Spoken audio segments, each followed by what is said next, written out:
Hello, everyone, and welcome to Celebrating Cinema, a podcast for the love of cinema. I'm your host, Lara Gommans, and I'm here with our producer, Elliot Bloom. Let's go. It is the end of the year, so we'll be one of many podcasts doing a kind of 2025 roundup. What did we like? What did we hate? Why were so many movies kind of mid? So I'm such a positive person. I think it would be best to start with what are the movies. We are both on Letterboxd, by the way, if you want to find us. I wanted to look at the movies that we gave 5 stars personally. We just looked it up before we started recording. I gave 3 movies 5 stars. You gave 3 movies 5 stars as well.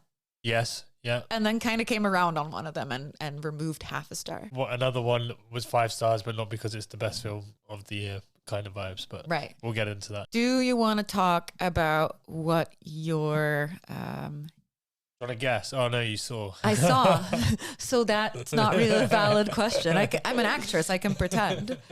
No, I saw what they were, and I think they are great choices. If you would like to talk about them a little bit. Yeah, so obviously I was a big fan of One Battle After Another. Yeah. I went on record saying One Battle After Another was the best film of the 2020s. Not controversial just, statement. No, it's the correct statement. I think, although I've watched another film since then that has perhaps changed my mind, I would still say as a blockbuster, it is up there. It's like... Yeah. It's now set the bar of everything I expect a blockbuster to be. It's quite funny actually. I now watch TikTok sometimes as well. Oh, we got him. There's like people. There's this one person, for instance, like criticizing the film for not being radical enough, and then people are like, "Yeah, but that's not the point of the film. If you think it's going to be a radical film, then you're watching it for the wrong reasons." Yeah. And I think once you let go of that and just enjoy it for what it is, I think it's really a remarkable film. Of course, it comes with its own critiques and all of this, but what film doesn't? And I think the discussions are very interesting. Yeah, it's just such a great... Yeah, I mean, that's the one that we have in common in our 5-star movies. Yeah. I also just walked out of it and was like, my hands are tied. I got to give this 5 stars. This was great. This was perfect. Again, I'll repeat, I hate when they make me like Leonardo DiCaprio because I don't like him, but he's such a good actor. And yeah, it not being activist or radical enough, I think that's the whole point of the movie, is that all of these generations are like trying their thing and failing in the face of fascism and hopefully the next generation will do it. So yeah, it's not a point about them being perfect activists. Like clearly they're not, but yeah, there's always interesting discussions around movies like this. Yeah, and I think as a cinematic experience, it's incredible. Like I saw this twice at the IMAX. Which formats? Just IMAX? Both, yeah. It's not. I really wanted to see it in VistaVision in London. I didn't get to, but IMAX. Awesome. But should I tell you my other ones? Yes, please. Okay, so my next one was by Sepideh Farsi. It's the documentary Put Your Soul on Your Hand and Walk, and it follows a young Palestinian photojournalist from Gaza, and it's the director having an ongoing conversation with Fatima Husna of just what her life is like day to day being inside this open air prison. Mm-hmm. And I think, of course, it's not necessarily the best film you're going to watch, but it's probably one of the most important ones. You're going to watch this year, because not enough films are being made about what's going on. And I think the sort of filtered and strangled nature of information that is coming out of Gaza really shows you just quite a feat that Sepideh has managed with this film by gaining access of what life is like inside, and more just, the banality of going through a genocide, of just not knowing what your next meal is like. And although a ceasefire is now in place,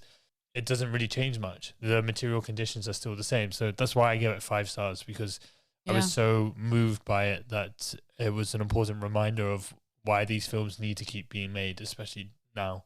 Also, if you're interested in that movie, if you've seen that movie, you had a really interesting conversation with Sepideh on this very podcast. Yeah. I still haven't seen it, but I am very intrigued by the story. Yeah, I would love to see it. Yeah. And finally, my final film, and I'm so excited to talk about this. I watched it a week ago at IDFA. It's called Black News Terms and Condition. It's by the visual artist turned filmmaker, but always really a filmmaker, Khalil Joseph. People might know him from his exhibitions, but he also makes incredible music videos, especially with Flying Lotus. And he likes to describe this film as if you're listening to an album, of how each song is different, or there's a through line throughout, but each song can sort of go on its own journey and then bring you back to something else. And for me, I'm finally excited by something that is sort of breaking the notion of what our ideas of film is and can be. Because I think we feel it a bit, and I'm sure we're going to discuss this, with how blockbusters feel very tired. The narrative structure seems far too predictable. And this weaves together documentary and fiction of trying to tell the history of Black America in a way, but also more it centers around two figures: Marcus Garvey, who is much more of a militant Black independence leader, calling for Africans Black African Americans to return to their homeland, to Africa, and to invest in building Africa. Right. And that's paired against this very intellectual thinker called W.B. Du Bois. And it can seem very intellectual or in that realm, but he does it in such a fun way that it really feels like almost watching a DJ mixing in how he plays with the film itself. But I think the best way to try and give you an understanding of how... Yeah, because give me an understanding, because I can't really visualize what this would look like in movies. It's very much, again, hard to explain, like a collage of things, of taking archival clips and then putting it in context with perhaps stuff from social media that he finds to try and tell a story, then creating...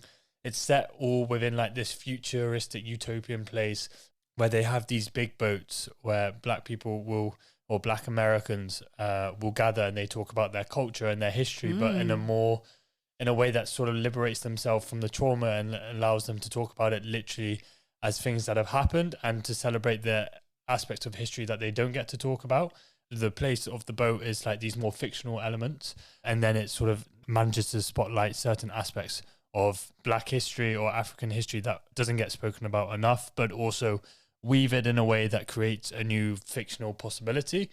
The thing that really excited me is, Khalil Joseph spoke after, the way he's thinking about film is super interesting. So often we hear the excuse that theaters don't get filled anymore because people's attention spans are too short, that social media has ruined our attention span.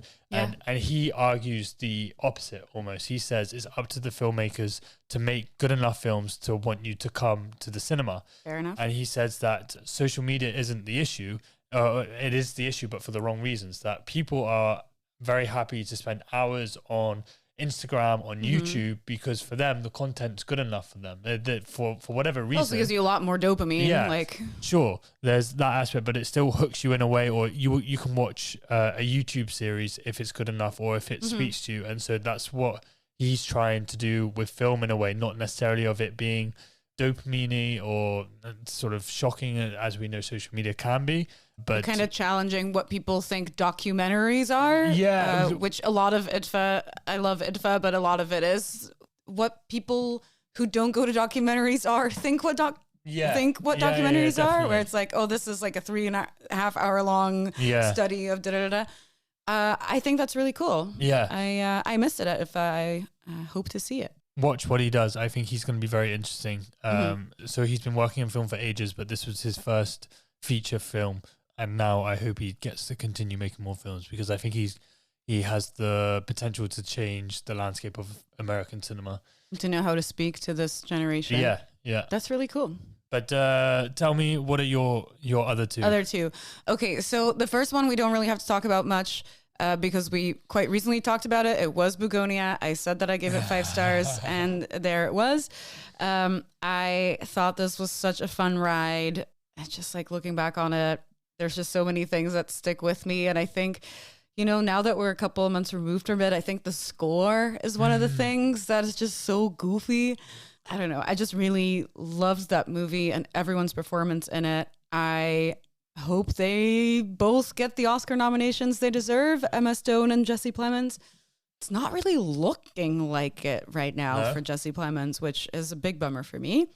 The other one we also already talked about on the podcast, which is, by the way, the only podcast I've ever cried on. It's Sorry Baby. Yeah. I thought that was a stunning movie, a directorial debut. She wrote the movie. She stars in the movie. This girl, Eva Victor, who I had been following on Instagram for a long time. She was an actress and also a comedian before.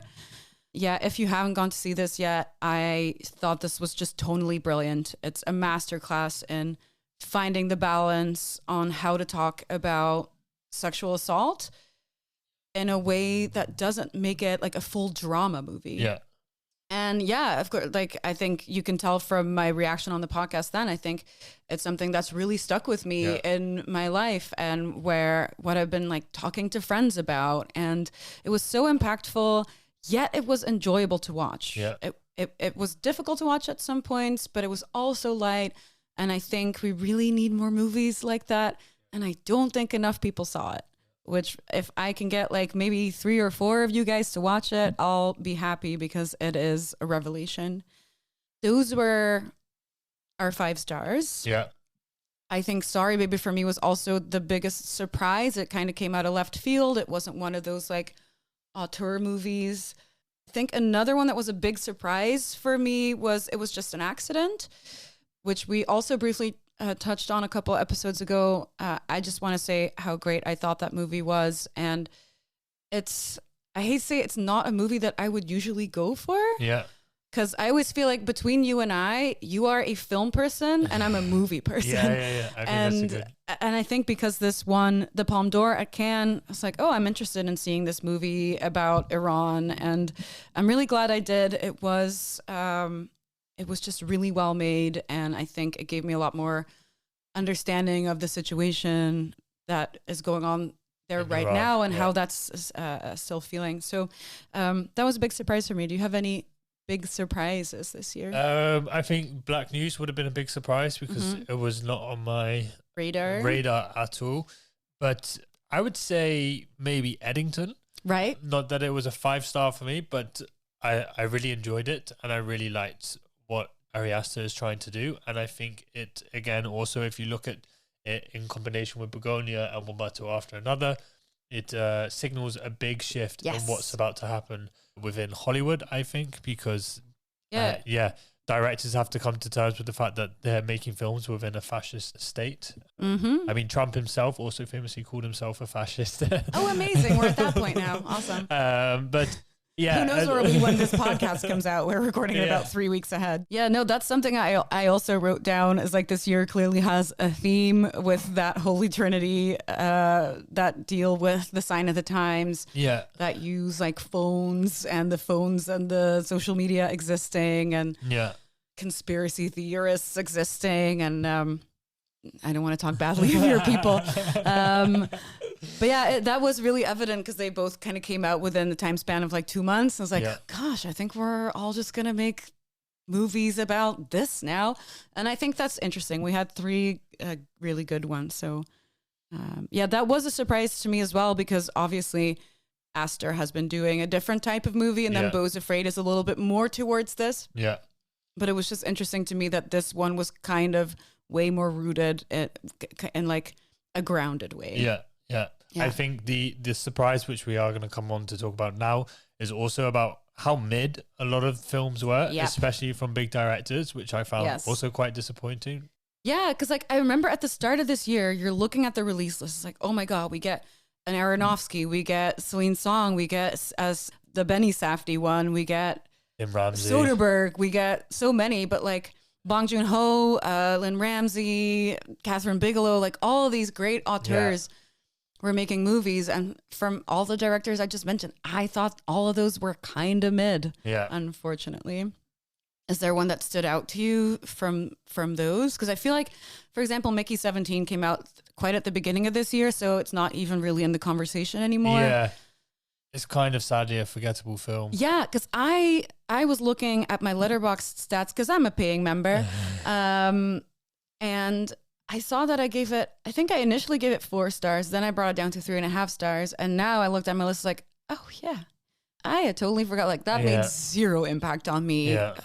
Like in hindsight, I'm like, oh, I guess that was fun while watching it, but yeah. That I had, I think The Materialists, I think more just of how bad it was because of how good I know Celine's song is, or just how good Past Lives was, that I was quite for sure sad about that.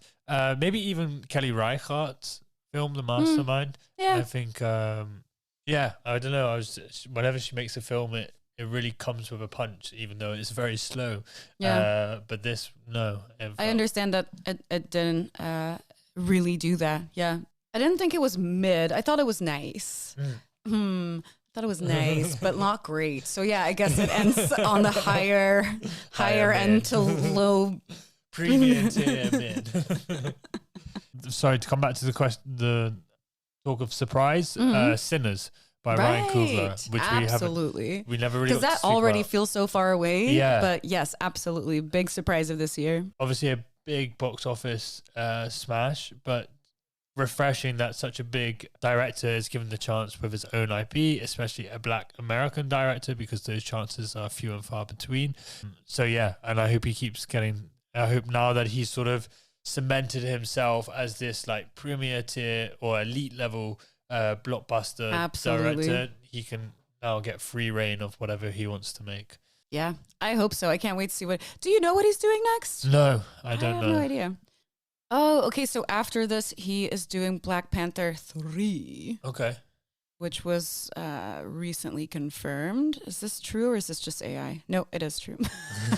I hate now when I Google something, it goes and gives me the AI overview, and I'm a sucker for it, and I read it. Yeah, again, something I also wanted to briefly touch on is movies that we're either curious about or we did see, even though they didn't come out in the Netherlands in cinemas. The one that I was most disappointed in not getting a release over here is Friendship. Yes. Friendship is Tim Robinson and Paul Rudd. If you're not familiar with Tim Robinson, it's that guy that does sketches that always end up with him yelling really loud.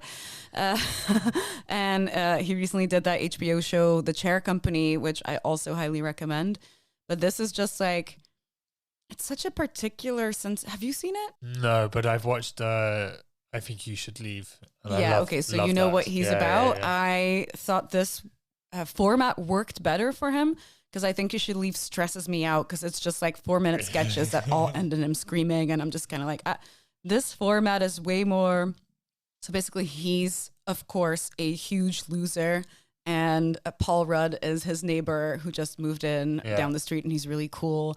And then this guy just like goes out of his way to try impress his neighbor, and it just gets so weird. But it was just one of the funniest movies I've seen in a long, long time, and he's truly just like a voice in comedy. I really like that he has such a particular sense of humor that really works for me. So I'm bummed that didn't come out here. So I'm not going to say you should watch it illegally, because I would never tell you to watch something illegally. But, you'll find a way to watch it, I'm sure. Yeah, for me, it would be Resurrection by Bigan. He's this Chinese director. It's quite niche, but he made this film called A Long Day's Journey into Night, which did get a release in the Netherlands a few years ago. And again, he's very playful with the form of cinema, which I really enjoy, because, again, it's pushing our ideas further. And I've heard great things about Resurrection, and that it's sort of an anthology rather than a traditional film. So I would love to see that. So we've talked about peak. To speak in Gen Z lingo, we've talked about peak and mid. What would Gen Z say when something's bad? What do they say? Sigma's also good. I don't even know what Sigma means. You're 27 years old. You should know what Sigma is. Yeah, I've heard it used. But, anyway, bad. Just in millennial language, which ones did we not like? Yeah, or I know maybe it's a UK thing, but we say films that could get in the bin. Oh, films that could get in the bin. Oh, man. Yeah, what would you say? I was just looking at my Letterboxd, and I realized that when I really don't like a movie, I won't rate it. Yeah. Because this is always the thing. Like, I realize that making a movie is really hard. I get it. Like, it's hard to make a movie. So I think I'll just focus more on disappointments, things that I expected to be good. Because something like The Monkey or something like Osgood Perkins, or what was that Robbie Williams one? Was that this year? God awful. Yeah. But those were things that I already thought I was going to think were bad. But here I wrote down Jurassic World Rebirth. I was excited for a new chapter, move away from Chris Pratt. I think any move away from Chris Pratt is a good move. However, it just failed to deliver for me. I thought it fell flat. The dinosaurs looked boring as hell. Yeah. It was weightless, and I didn't give a shit about anyone. And if they died, I would have just been glad that the movie was over. I wrote 2 more. One was After the Hunt, which I believe we also talked about. Yeah, did we talk about it on the podcast? I think so. Luca Guadagnino, which I just thought didn't really add anything valuable to the conversation. I didn't really know what it was trying to add to the conversation. And it was just a little bit disappointing, like a lot disappointing for someone who really likes Luca Guadagnino. And then there's one that happened recently, which I can't even rate because I walked out. No. Yeah. Wow. I walked out of the Bruce Springsteen movie. Oh. I couldn't do it. I'm not surprised. I couldn't do it. I'm just done. I'm done. Biopics I'm done. Are dead. I'm done. I don't want to see your dumb black and white flashback about how your dad used to be an alcoholic and hit you, and that's why you're now a singer-songwriter who's fucked up. I'm like, I don't care. Yeah. And Jeremy Allen White looked like a freak with those contacts. I did not like that at all. And I don't know. I think I was like 40 minutes in, and I looked at my phone, and I was like, 40 minutes in? Jesus Christ. And then there was just a moment where he like was talking to this girl he met 5 minutes ago, and she's so quirky because she sticks her head out the window, which means she like really loves life and has like a zest for life, and that like inspires him, and they kiss within like 3 minutes. I'm like, I don't care. I want to go for a walk and I want to eat lunch. I could be like spending my time better. So I also don't think I was really expecting that much from the Bruce Springsteen movie, but I do love Bruce Springsteen, so I was kind of hoping to like it more than I did. I'm curious how someone is going to reinvent musical biopics, because it needs to be done. Yeah, Kneecap's a good one. Yeah, they did it. That's a great example. What about you? Which ones were? Begonia. Okay, yeah. Do you want to listen to that episode where we fiercely disagree on Begonia? The Phoenician Scheme. Not that I expect much from Wes Anderson these days, but I think it was the point where I was very tired of it all. I mean, Phoenician Scheme, I definitely put in the mid category. Yeah. Where like, oh, that was kind of mid. Didn't feel anything. I didn't fully hate it, but I think for me it was just like, it's now another Wes Anderson film that is mid, but it's just like, you're wasting my time. Is he even a good director? Are we all being gaslit? The only other one that I thought was dreadful is a film coming out called Sing Song Blue. Or no, Song Song Blue.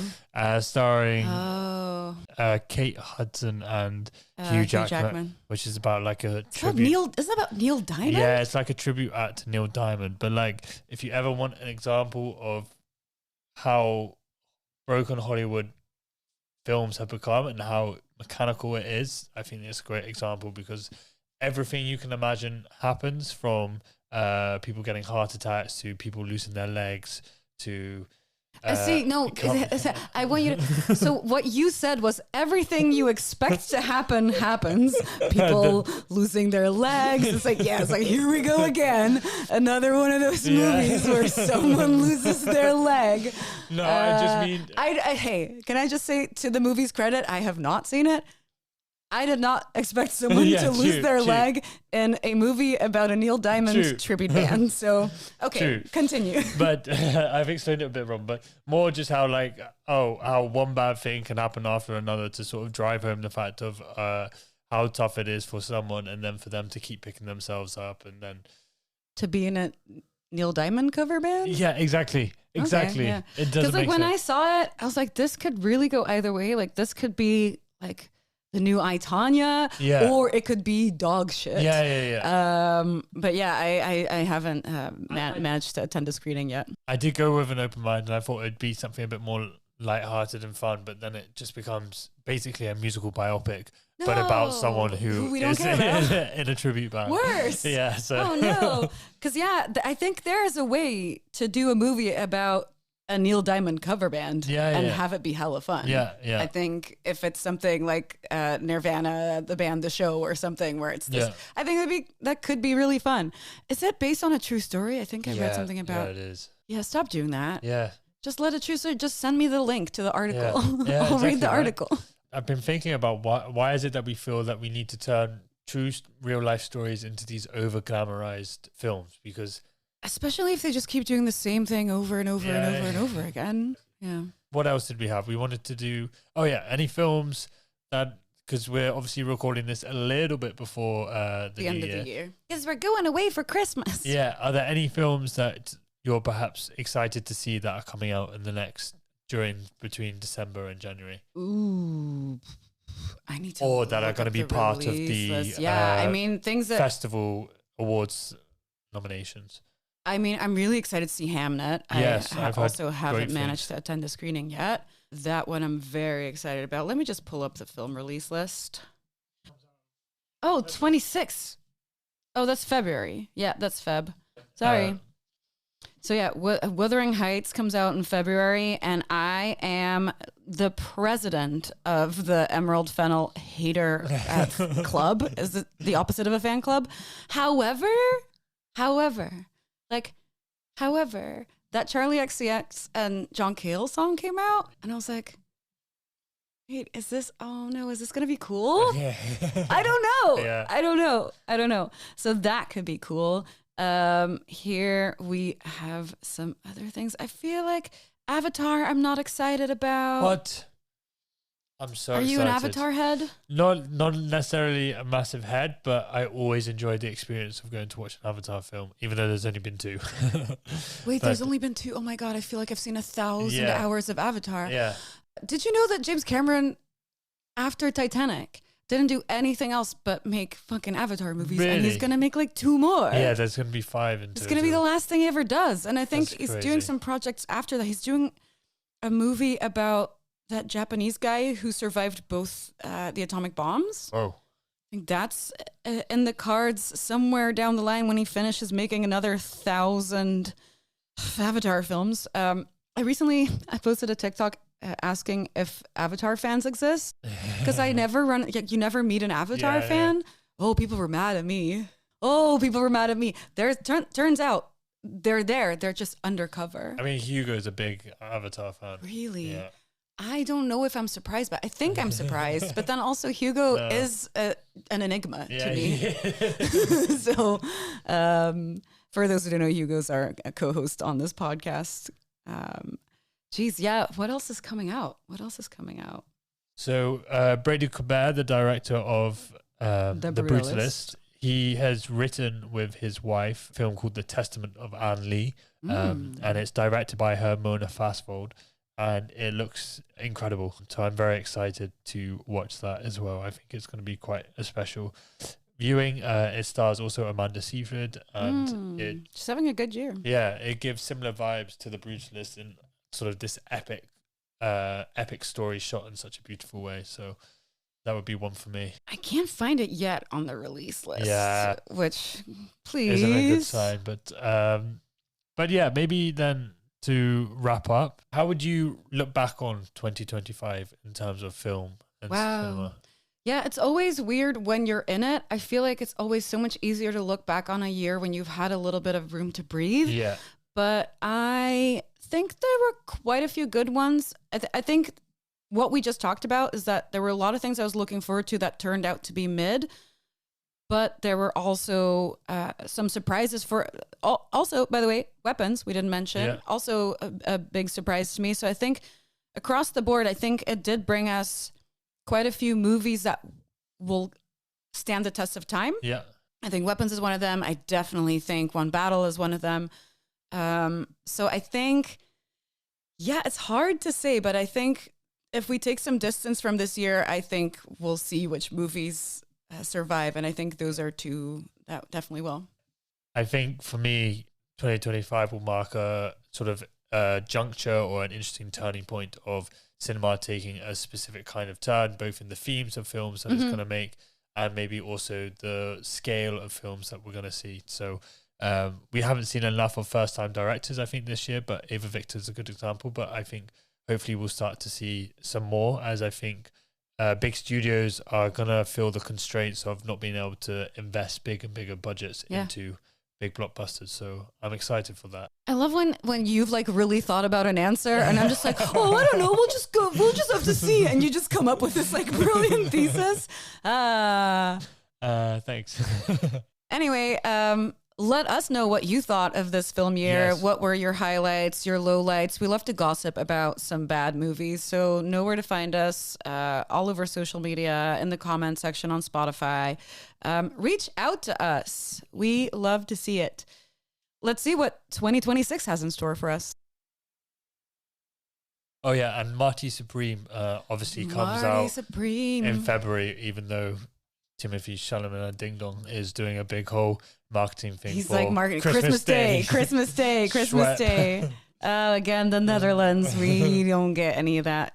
Oh, bummer. Yeah, I'm really excited to see how the Safdies kind of like square off against each other with their weird sports biopics. Yeah. So yeah, that's in the Netherlands. That's coming up in 2026.